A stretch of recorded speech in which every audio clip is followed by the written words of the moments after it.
Hola, esto es Aliaga Pesán Report desde La Habana, Cuba, un compendio de la política, la sociedad y la cultura cubana. Hoy, miércoles 2 de octubre del año 2024, y abordaré mal y rápido un solo tema en colaboración con Enfoque Ciudadano. El tema de por qué no salen reformistas de los funcionarios comunistas actuales. Pero como diría Petronio, el árbitro del buen gusto, la prisa no es elegancia, maleconazo mientras la dama duerme. Ediciones Elíada, una novela dura de los años 90, tan duro como los tiempos que estamos viviendo hoy dentro de la isla, pero además donde estuvo la masacre de Cojima, la revuelta de Regla, el hundimiento, la masacre del remolcador 13 de marzo, el maleconazo como tal, el derribo de las avionetas de Hermanos al Rescate, del cual uno de esos cómplices pulula hoy por la Florida, pero sobre todas las cosas, Concilio Cubano, el momento cumbre de la oposición democrática, momento que nunca ha podido ser sobrepasado dentro de la política interna, y ya han pasado de esto casi 30 años. Maleconazo mientras la dama duerme, editado por la editorial Ilíada, una oportunidad para enfrentarnos a esos años tan duros y comparar cómo es nuestra realidad actual con aquello que vivimos. Maleconazo mientras la dama duerme. Pero volviendo al tema de Marra, ¿por qué no salen reformistas de los comunistas actuales? Bueno, el tema pasa por el manejo de los recursos humanos, sin lugar a dudas, por cómo se establecieron las políticas de ascenso, de movilidad social dentro del sistema comunista.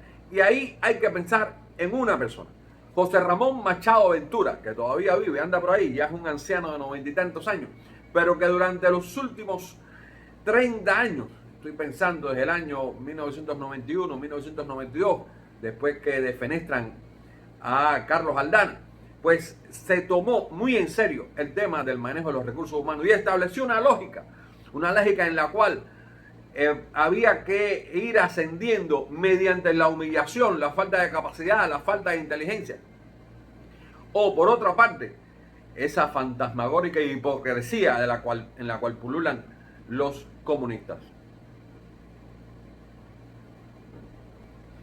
Eso hizo de que para ser bien funcionario del partido había que ser bien taimado y había que ocultar bien, muy bien sus intenciones políticas, porque ahí el que se hiciera sombra se va. Y de esa manera Machado Ventura impidió que la élite cubana mantuviera una capacidad para renovarse, que es parte de la crisis sistémica del gobierno cubano. Y les leo algunos puntos sobre el tema. Las características de los actuales funcionarios. O sea, predomina la lealtad regional a la ideológica. Como en las tribus hay camarillas y facciones. Predomina las alianzas criminales. Hay que pensar en la corrupción de los estamentos comunistas, sobre todo a niveles provinciales y municipales. A nivel nacional, de eso no estamos discutiendo, eso es obvio. Pero también predomina el pragmatismo sectario. O sea, son capaces de cambiar en una dirección o en otra, y no por gusto, decíamos en nuestro anterior encuentro con otro. Esa es la característica fundamental de los comunistas. ¿Y qué ha ocurrido? Bueno, que a la sombra de esta política de recursos humanos, de esta política de movilidad social, pues entonces han surgido dos grandes grupos fáciles de identificar. Por una parte está la ESA, donde algunos son, y lo pongo entre comillas, militares en retiro, sí o no, o familiares de los militares, o socios de los militares, que son los que están llevando las grandes empresas. Y por otra parte está el Partido Comunista. Pero yendo a la parte de los militares, hay que pensar que en la zona de los militares, en la zona de Gaesa, a diferencia de lo que se pueda pensar y a diferencia de lo que piensan los feministas, que la mujer cubana es maltratada, y esos enfoques woke a mí siempre me molestan mucho.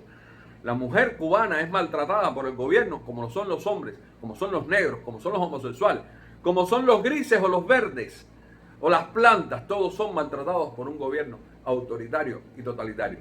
Pero ojo, veamos quiénes son los principales personajes del grupo Gaesa. Ahí está al frente de Gaesa la general Ania Lastras Moreira, que es general de brigada. Está, por ejemplo, en Almacenes Universal, Eraidis González de la Peña.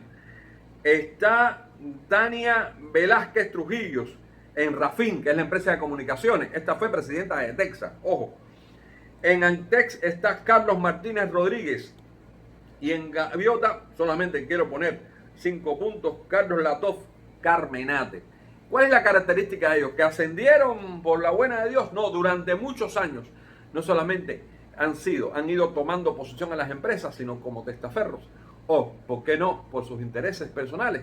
Tienen un grupo importante de propiedades en el exterior y eso le ha permitido avanzar, sin lugar a dudas, dentro de la escala del gobierno y tomar poder seriamente.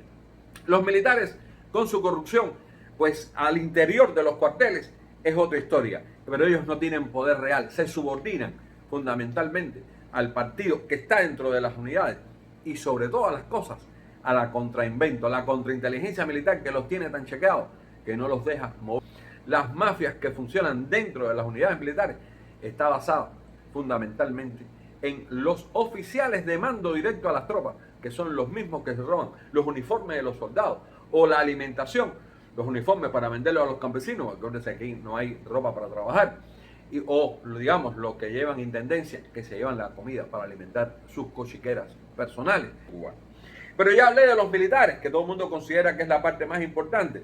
Hay quien habla del MININ, son jefes de tropa, pero que al final se subordinan al Partido Comunista. Y ojo, voy al 11 de julio, cuando Díaz-Canel se sentó a decir la orden de combate está dada, no tenía ni al ministro del Interior ni ministro de las Fuerzas Armadas. Tenía al ideológico del partido, Rogelio Polanco, y tenía al director de Recursos Humanos, un personaje clave en la política actual.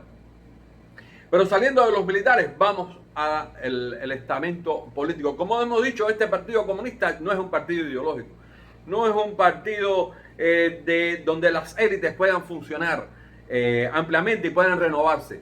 Es un partido que viene clavado desde el principio. Recuerden que hablé de José Ramón Machado Ventura. Y en estos grupos de poder que pueden haberse creado, recuerden que estamos hablando de grupos de poder que van creciendo desde que eran secretarios de la FEU, de la FEN, de la Unión de Jóvenes Comunistas en las provincias, los municipios, y se van entrelazando en la corrupción, en el intercambio de favores, en las lealtades propias. Pues hay uno que prevalece. Hay quien habla del Grupo Santiago de Cuba, hay quien habla del Grupo de las Mujeres, miembros del partido de Pinar del Río, hay quien habla del Grupo de Ciego de Ávila, pero sin lugar a dudas el grupo más fuerte en este momento es el grupo está compuesto por los funcionarios políticos de Santa Clara y Cienfuegos, fundamentalmente del grupo de Cienfuegos. ¿Por qué? Ahí viene el meollo del arroz con pollo. El asunto es de que el jefe de recursos humanos, ese que ascendió meteóricamente, de pronto jefe de recursos humanos, se dice que está emparentado con José Ramón Machado Ventura, y vuelvo a montar este eje direccional. Ahora, ¿quiénes son los altos funcionarios? Y voy muy rápidamente a nombrarlos, se nos va el tiempo. Está Gisela Duarte, que fue secretaria general de la CTC y que fue presidente del comité de candidatura para las elecciones, la farsa que organiza el gobierno. Está Félix Duarte Ortega, que actualmente es presidente de la Asociación Nacional de Agricultores Pequeños.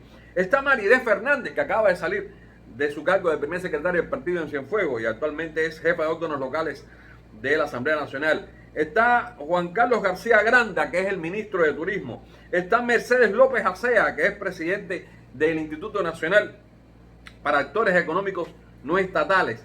Está Monteagudo, que es jefe agroalimentario del Comité Central. Está Morales Ojeda, que es la clave de todo esto, que es el director de Organización y Recursos Humanos del Partido Comunista. Está Suseli Morfa, la loca de Panamá, ustedes deben recordarla, de Villa Clara. Tenemos a Alpidio Alonso, a Joaquín Bernal, a José Luis Broche Lorenzo, un personaje interesantísimo e importantísimo dentro del Comité Central. Y está, por supuesto, Miguel Díaz-Canel.